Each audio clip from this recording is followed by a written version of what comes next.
Hey everyone, welcome back to the channel. This is episode 132 of my new Comics Haul series where I show you guys all the new books that I pick up at my LCS every single week. Pretty light week for me. This time around I've only got 5 issues, 4 from Marvel and 1 from Image. Honestly, not too many big releases either. These are all just issues of like ongoing series that I've already been buying or miniseries and stuff. So let's just get right into it, a little bit lighter of a haul. First off, though, this is actually kind of a big release for fans of the series, right? So it's Moon Knight number 28, but it's the first part of this Last Days of Moon Knight story arc. From what I understand, I think this series is selling pretty well because they've been like advertising story arcs and big events in this series kind of a lot, and like on their website and everything. Marvel's really been pushing this. Jed MacKay's run on this has been one of my favorite comics runs from Marvel in a long time. I've really been keeping up with this, and I'm excited every time it comes out. But the big news here is that this is the first part of like a 3-part story arc called Last Days of Moon Knight. They've also been calling it like Death of Moon Knight. Something's going to happen to him by the end of it. And then they're relaunching the series with a new title. It's going to be called Vengeance of Moon Knight. And it's just going to be the same creative team and everything, but some sort of new switch up where there's going to be like a new persona somehow taking over from Mark Spector, or him transforming into a new character, whatever it might be. So we've got that guest artist that fills in sometimes on this issue, Sabatini. Not quite on the same level as the main series artist in my opinion, but I think they're saving him for the new series and maybe the last issue where Moon Knight actually dies or whatever might end up happening. They're fighting this character Black Spectre, who's like another version of a long-time Moon Knight villain who's coming back in some sort of new form and, you know, exposing all the secrets behind the Midnight Mission and everything. So I'm looking forward to this. I've still been recommending that, but I guess probably Vengeance of Moon Knight is going to be a good point to jump on if you're looking to get into that series. That's probably why they're relaunching it, so more people can read it, right? So next up, though, I've got another issue of a pretty good ongoing series so far, honestly. This is Incredible Hulk number 5. We've got a backup story in this one. Not my favorite when Marvel does that. They charge you an extra $1 for a backup story you don't really ask for. Kind of forced to buy it if you just want to get the regular issue of this ongoing series. We've got guest art on this one, too.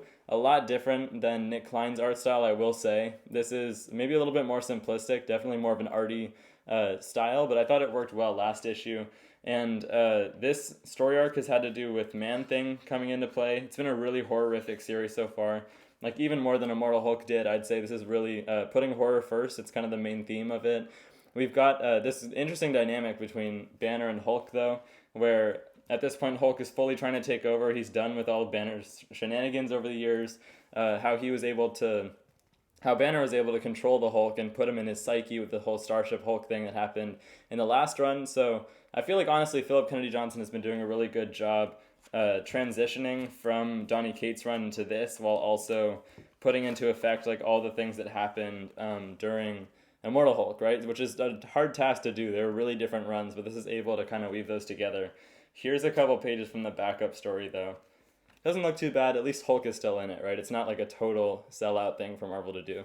We'll see about that. But yeah, Incredible Hulk number 5. I've been liking that one so far. Next up, this is a new ongoing series. Not sure how long it'll end up lasting, probably depending on sales, but this is Avengers Inc. number 2. Definitely a risk with Marvel for putting out this one. It is very random. This one is written by Al Ewing, though. He probably had some sort of creative idea that they're just willing to have faith in, since he's such a good writer these days, especially for Marvel. And the idea behind this one is that it's like a murder mystery type investigative team of Avengers. Right now it's just Janet Von Dyne, Wasp. And last issue it kind of showed her being recruited by Luke Cage, you know, the mayor of the city, and trying to figure out these like murders in a prison, I guess. There was like maximum security, but somehow these supervillains in a prison have been getting murdered by some sort of mysterious figure. Honestly, a lot happened in the last issue. It's been at least a month since that last issue came out, so hopefully we've got a recap page on this or something. I don't know. Still kind of feeling this one out. I'm really not sure what to think. I know you're supposed to give things like 3 issues before you really make a decision, right? So I've got faith in Al Ewing. I really don't know what the plan is for this ongoing. Doesn't feel like much of an Avengers comic yet, but maybe they just didn't know what to call it, so I'm not sure. Kind of a weird title, but I'll stick it out. That's Avengers Inc. number 2. The last one I got from Marvel this week, though, this is Miles Morales Spider-Man number 11. Guest art on this one also. We've got a lot of guest art happening right now in some of the big Marvel series, but this is guest starring Blade. We had a cliffhanger last week that led into, you know, some sort of team up with Blade and his new daughter Bloodline, who I guess got her own series recently. I didn't read that. I didn't hear too much about it either, so I'm not sure how good that was.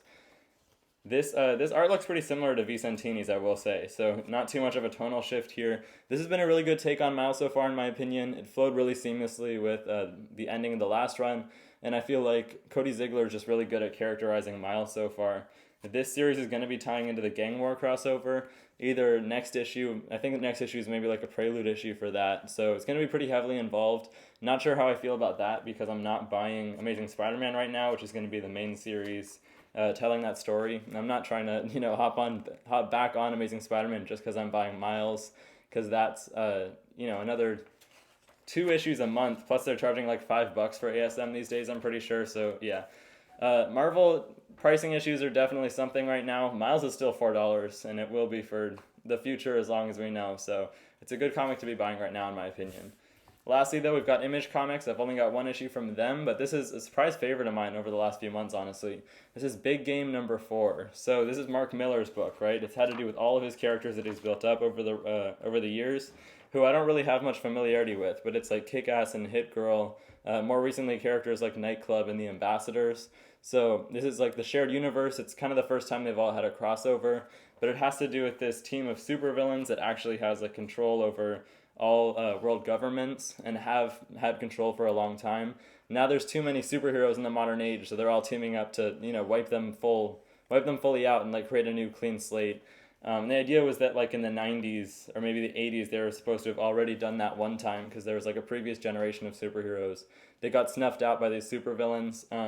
So like crazy like world scale things happening. Even though I'm not that familiar with any of these characters though, they feel familiar. Mark Millar does a good job introducing them.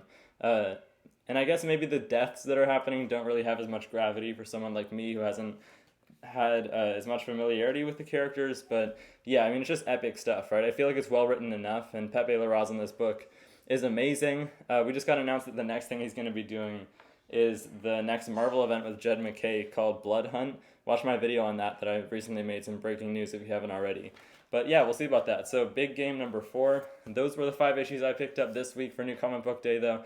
Pretty chill week, nothing too huge, but let me know if you picked up anything you're excited about down in the comment section below. If you're not already, hit the subscribe button also, and I'll see you guys in the next one. Bye, guys.